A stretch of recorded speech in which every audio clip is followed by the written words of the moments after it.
Earth Angels! Kamusta? Welcome back to Pinay Angel Tarot. This reading is a love message para sa kahit na anong zodiac sign. Tingnan natin ang energies connected sa'yo sa love life mo.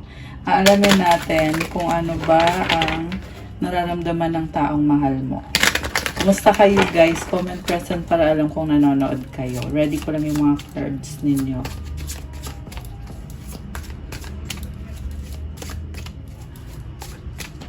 So, kung hindi nyo pa napapanood yung part 4 tsaka yung next chapter ng reading, bisitahin nyo po sa channel.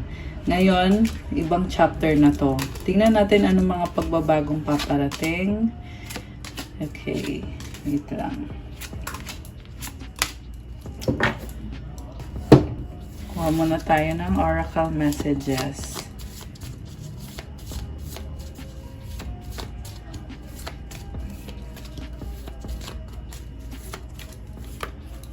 Anong feelings ng person mo sa'yo ngayon? Meron dreams. Sincere dream. Share your dreams together and encourage each other to make them a reality. Maaring napapanaginipan ka ng taong to or pinapangarap ka niya. Learn. Let love show you how to learn from each other. Natututo siya or kayong dalawa. Natututo sa connection na to. Union. Oh my gosh. Ang tindi pa rin ng soulmate or twin flame connection na energy. The union of divine soul counterparts is a miraculous event that begins when you least expect it. Moment. Think about a special moment that brought you so much joy with your partner. Cupid. Love is in the air when Cupid's around. Okay, definitely guys. Sobrang mahal ka pa rin ng person na to. Soulmate mo to eh. At maraming natututunan sa mga nangyari sa connection na to. Overall energy from the Tarot, Ace of Wands and the Five of Wands. Ang daming tao sa paligid nitong person mo ngayon. Maaaring nagkakaroon ng conflict pero sa nakita ko gusto niyang baguhin ang sitwasyon niya connected sa mga tao sa paligid niya. 222 angel numbers. Ayan, nagsastart pa lang pero may angel numbers na kaagad. So, sobrang maapoy. Very passionate. I feel like pinaglalaban niya yung sarili niya kung ano yung gusto niya. Ace of Wands is about following your heart. So, pinapakinggan niya ngayon kung anong sinasabi ng puso niya. At willing siyang baguhin ang sitwasyon kung saan maraming tao na gumugulo sa isip niya, connected sa connection ninyo. Posible tutol yan sa connection ninyo. Baka family niya or kung sino man tong person na to, nakikita ko na ilalaban niya pa rin kung ano yung kagustuhan niya, which is sa nakita ko attracted sa'yo tong person mo. Meron tayong 10 of Wands, 10 of Cups, Queen of Wands, Knight of Swords, Ace of Pentacles. Burden siya sa family. Ayan, burden sa family guys. Nabibigatan, maraming responsibilidad. At the same time, nakikita ko dito, very passionate. Yung unang card is Wands. This is about passion and taking action. Mukhang nabibisi din tong person mo. And may mabilis na energy dito. Posible may pag-travel. Ace of Pentacles. Gusto niya magsimula ulit sa connection ninyo. Family na din yung touring niya sa'yo eh. So, I feel like iba yung merong family na lumabas, pero ikaw, family din yung touring niya sa'yo. Kaya siya nakakaramdam na mabigat or nababurden siya kasi responsibilidad niya na maging maayos ang lahat-lahat. Yan yung nakikita ko dito. Mayroon tayong Temperance, Five of Swords, Chariot, the Star, and the Black Numen. So, itong part na to, I feel like ikaw to. Nag-a-adjust ka sa taong yan, pero hindi mo maalis sa isip mo na parang talo ka, kaya nakita ko sa'yo, gagawin mo din kung ano yung tingin mo ay makakabuti para sa'yo. Gusto mo maging fair sa sarili mo kasi marami kang pangarap. Alam mo, nakita ko dito parang siya lang yung problema mo. Black Numen. Ayan, meron tayong card na hindi maganda yung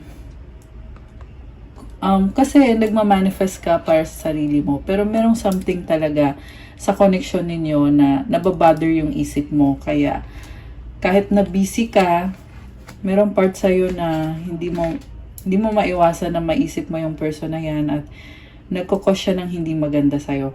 So, ang advice ko sa inyo, hayaan mo lang, i-separate mo yung sa sitwasyon na yan at yung personal mo na ginagawa para hindi ka maapektuhan. Kasi temperance is about patience. Kita mo sinasalin yung tubig sa cups. So, ibig sabihin you are trying to heal yourself, heal your situation, pati na rin yung sa career mo. Pero meron talagang nagbabother sa'yo. May na-feel din akong trust issue, merong pagsiselos. Pero guys, marunong ka mag-manifest. Ayan. Parang ito lang talaga yung problem mo. Okay, pero when it comes to manifestation, kaya mo namang ipaglaban ng sarili mo. You are strong. And feeling mo dito parang binubuli ka eh. Feeling mo binubuli ka, kaya iniisip mo paano kaya paano kaya maiwasan tong feeling na to. Kasi gusto ko mag-manifest. Okay, tingnan natin yung kung anong feelings ng person mo dito. Tingnan din natin yung sayo. By the way, ang lakas ng energy ng fire sign, Aries, Leo, Sagittarius. Planet Mercury is in Leo right now. So, maaaring nagkakaroon ka ng confidence para makipag-communicate, makipag-usap sa person mo at ayusin, sabihin kung anong dapat sabihin. So, take the opportunity para gawin mo yon habang Mercury is in Leo right now. Okay? So, again, merong fire sign, Aries, Sagittarius, water sign, Cancer, Pisces, Scorpio, Sagittarius, Cancer, Aquarius. Ayun yung pinakamalakas na signs. Although meron din namang yung ibang signs andito rin naman. So, kahit anong sign pwede. So, si person mo, sickle, lilies, ring. Meron siyang isa-sacrifice eh. Meron siyang tatanggalin sa sitwasyon niya ngayon. Sa dulo, nakikita ko yung commitment. Parang, kita mo yung halaman. Merong halaman dyan na kailangan niyang tanggalin para mag-grow itong napakagandang lilies. This is about love and attraction. Ayan. Sa dulo, I feel like talagang committed sa'yo yung person mo kasi merong ring. So, oh my gosh. Posible guys na kita mo yung flower. Ito kinot off niya. Tapos ito nagbo-bloom yung flower. Tapos ito na ngayon hawak niya yung isang rose. So, posible guys na meron siyang ibibigay as gift or something na peace offering. Something na will signify na committed siya sa'yo. Okay. Sa part mo naman, stars, mice, clover. Oh, again, umulit lang dito. Marami kang pangarap. Pero itong mice, yan yung gumugulo sa'yo. Ayan. Posible yan may... ito na nga kasi ang daming tao sa paligid nitong person mo eh. Ayan. Yan yung parang nagkukos ng struggle para sa'yo. Pero sa dulo, nakikita ko merong swerte. Clover energy. So, possible na magkakaroon ng wish granted sa aspect na yan. Basta wag mo lang hayaan na maapektuhan yung energy mo, lalo na kasi may mga personal ka na pangarap. Pagpatuloy mo lang yung ginagawa mo. Yan yung advice para sa'yo. So, tingnan natin. Ano pa bang feelings nitong person mo sa'yo ngayon?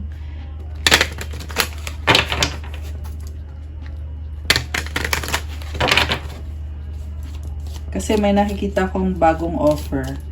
Ano yung bagong offer? Kaso lang hindi pa siya makagalaw kasi may burden. Okay. So, 4 of Swords, 5 of Cups, 2 of Swords, 2 of Cups. Nag-heal siya ngayon kasi nangihinayang siya sa mga nangyari. Nalulungkot siya. And nakikita ko dito, binubuksan niya yung isip niya. Nire-ready niya yung sarili niya kasi drawn siya sa'yo or attracted siya sa'yo. Merong 2 of Cups sa dulo. Okay, gusto lumabas nito. The Tower. Stepping out of the comfort zone. So, kailangan niya talagang baguhin yung sitwasyon. Yan yung iniisip niya. na kailangan niyang baguhin. Magician sa bottom of the deck. Nagkaroon na siya ng realization. Sa nakita ko, ready na siya. 10 of Pentacles. Oh my gosh. Meron siyang offer dito na higit pa yan sa in-expect mo, or kung dati nag-e-effort siya sa'yo, ito yung bonggang effort na nakikita ko. This person is creating a legacy. So, hindi basta-basta yung connection ninyo para sa kanya. Kaya din siguro hindi din siya agad nakaka-move kasi malaki din yung pangarap niya sa nakikita ko. And stability, yeah, number 1 yun. Very stable na energy. Itong 10 of Pentacles, pang long term. 4 of Wands, oh my gosh, wedding or commitment again. So, ayan, kasi pang long term na yung nakikita ko na gustong i-offer. Queen of Cups, love, dreams. Kanina may dreams tayo na card. So, ibig sabihin nito guys, totoong pangarap ka nitong person mo. Ayan, pero so far I feel like pinaprocess niya, nag-heal kasi siya eh. Okay, although merong mabilis na energy, pero may mga process pa kasi. Ayan, anong outcome dito sa side ni boy? Ni boy, okay, sa side ng person mo. Take it how it resonates, posibleng baliktad. Kasi general reading, okay? So, 8 of Cups, 9 of Wands, 3 of Pentacles, Wheel of Fortune. Meron siyang tatalikuran. Inuuna niya yung sarili niya dito. Oh. Naka-block. May nakita ko naka-block. So, posible nagtatampo kasi naka-block. Or hindi mo kinakausap to. Kaya, ayan. Merong partnership, Wheel of Fortune. Another change na paparating. So, tingnan natin. Sa part mo, gamitin ko yung isang tarot deck.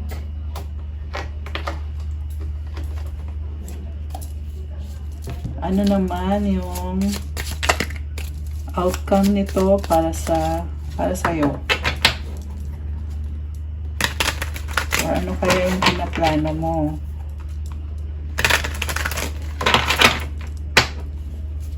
Kung meron man, ano yun? 3 of Cups, reunion, celebration. Nafe-feel ko dito, gusto mo din kumonek sa kanya eh. Page of Swords. Pero naghihintay ka ng sagot. 10 of Wands. Parang nahirapan kang kumonek kasi tingin mo burden.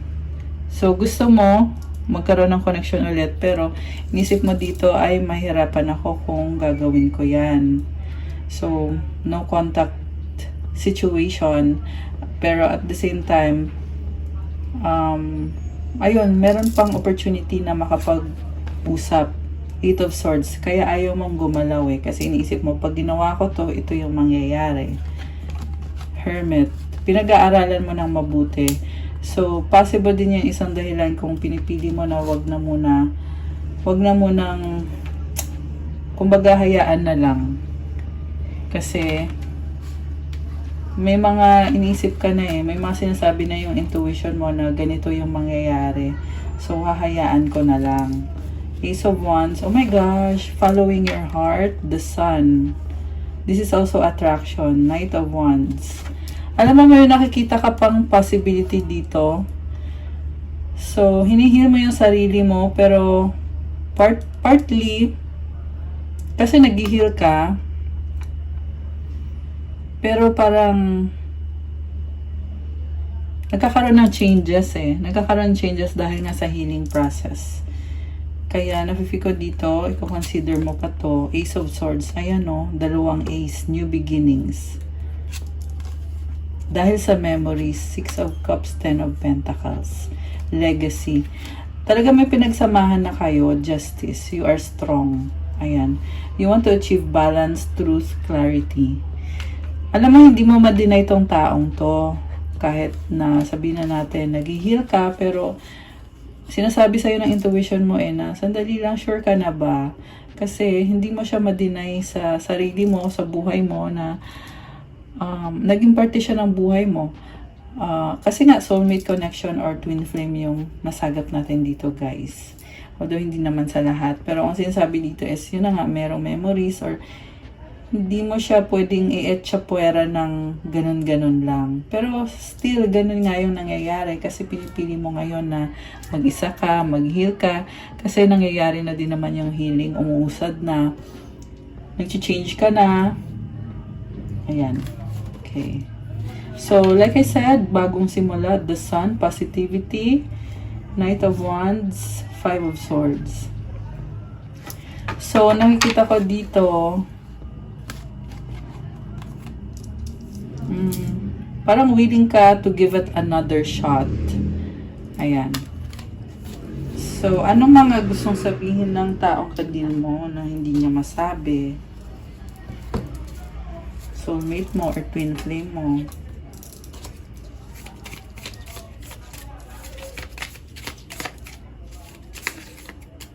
Lakas ng confidence niya ngayon. People don't believe in me. People, okay. I pray about you. So, ayan, may mga tao talaga. Ayan, pinagdadasal ka niya. So, minamanifest ka niya eh. Ayan. I will do everything I can. Meron pa ba? Meron pa bang gustong sabihin? You hurt me. Oh my gosh.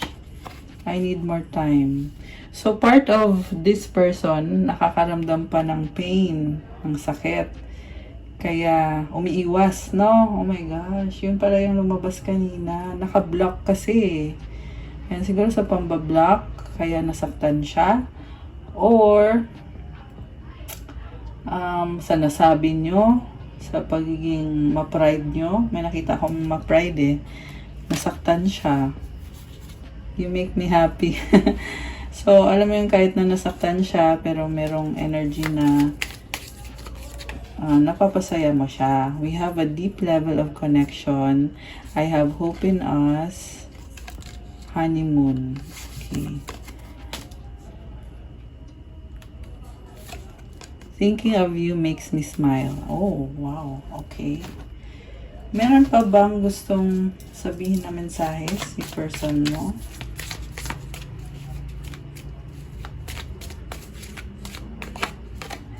Misunderstanding, nagtatampo.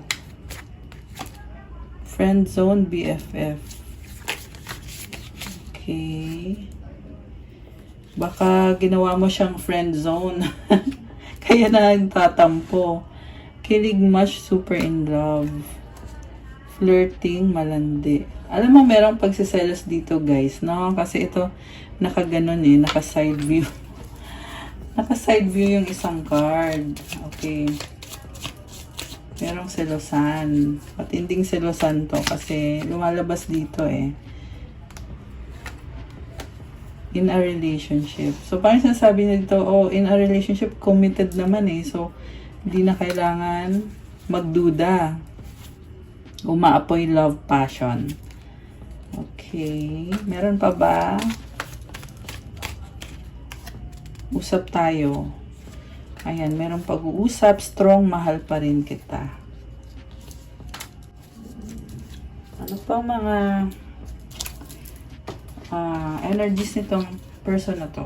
Or anong mga plans? Anong mga plans nitong person na to? Okay, lumipad yung isang card. Sandali. Masyadong marami yan eh. Okay. Justice. Ayan. Equality, neutrality, logic. So, tinatry niyang balansehin yung sitwasyon. Libation, donation, pray, religion. Pinagdadasal niya to. Disturbance, obscure, irritation, supernatural. Ayan, merong stress, guys. Okay. So, mag-pray kayo. Ghost month pa naman ngayon. Anything else?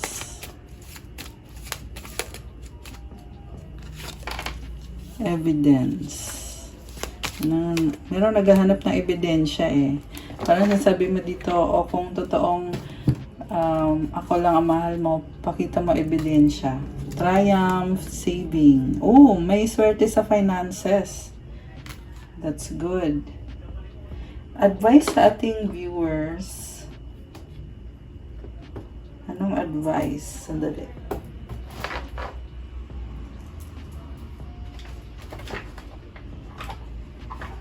Ito yung gagamitin ko for the advice. Anong advice? Okay, dalawa. Passion. Grabe advice, passion. Magnetic and seductive quality surrounds you at present. Enjoy it. Wow. Very magnetic ka. Na-attract tong person mo. When it comes to matters of the heart, there is no right or wrong. Every choice you make expands your understanding of life and love. Wala daw tama o mali kapag ikaw ay nagmamahal. Sa pag-ibig, lahat ng mga desisyon na pipiliin mo, pinapalawak ang pag-unawa mo sa buhay at sa pag-ibig. Kaya, ayan guys, mga matters of the heart. Huwag mo daw i-judge yung sarili mo kung ano man yung mga desisyon na gagawin mo. Huwag mo i-pressure yung sarili mo. At huwag kang manghinayang sa mga nagawa mo.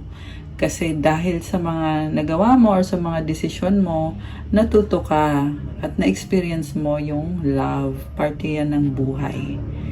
Ayan, very nice. Ayan.